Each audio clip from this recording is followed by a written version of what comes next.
पंजाब में इंतखाबात 14 मई को करवाने के फैसले के खिलाफ इलेक्शन कमीशन की नजरसानी दरख्वास्त की समाअत सुप्रीम कोर्ट में शुरू। चीफ जस्टिस उमर अता बदियाल की सरबराही में 3 रुकनी खसूसी बेंच समाअत करा है।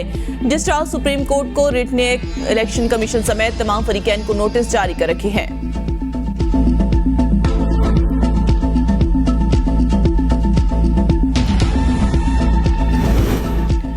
मुमकिन है आइंदा चंद रोज में इलेक्शन शेड्यूल का ऐलान कर दिया जाए। चीफ इलेक्शन कमिश्नर की ANP, BAP और BNF के वफूद से मुलाकात में गुफ्तगू। ANP के मियां इफ्तिखार हुसैन कहते हैं इलेक्शन कमीशन हुकाम ने जनवरी के आखिर या फरवरी के वस्त में इलेक्शन कराने की यकीन दहानी कराई है।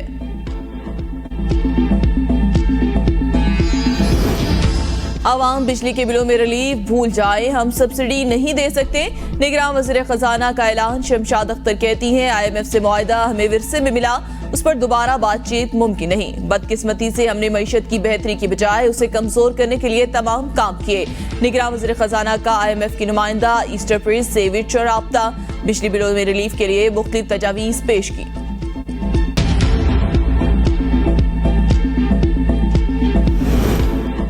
ऑल पाकिस्तान अंजुमन ताजरान ने बिजली के बिलों में इजाफे के खिलाफ आज मुल्क भर में शटर डाउन हड़ताल का ऐलान कर दिया।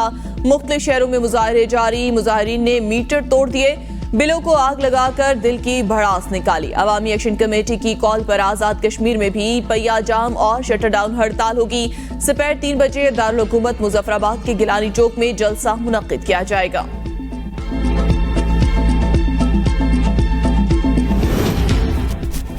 साइफर केस की अटक जेल में समाअत के खिलाफ दरख्वास्त पर एतराज आयद। इस्लामाबाद हाई कोर्ट के चीफ जस्टिस आमिर फारूक आज चेयरमैन PTI की दरख्वास्त पर एतराजात के साथ समाअत करेंगे।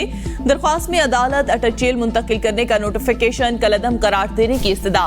ATC कोर्ट नंबर 1 के जज को ऑफिशियल सीक्रेट एक्ट के तहत दर्ज मुकदमात का इख्तियार, समाअत भी चैलेंज।